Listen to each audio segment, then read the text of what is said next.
Hi, it's me again with Corel Tips and Tricks. I want to call this part 3 of this circles on the curve, but it's really completely different. Our friend Eskimo, that unbelievable that he can create this, and phenomenal that he shares them for free. But he showed me a video, and I'm just using his same settings.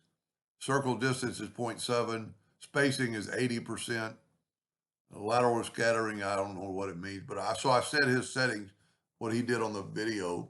And I'm going to go, instead of this, I'm using overlapping mode, and I'm going to go create circles from like a boundary. And look at this in just a second. Kind of looks like a cloud. And then he also showed off that I would have never kind of dreamed of, is go to the um, artistic media tool and look at that. All it is artistic media circles kind of effect that could be very useful, and you could, bump it up and make them thicker. If you go too much, it'll be too much. But anyway, everybody's learning today. So I thank my friend Eskimo and truly hope to meet him someday in person.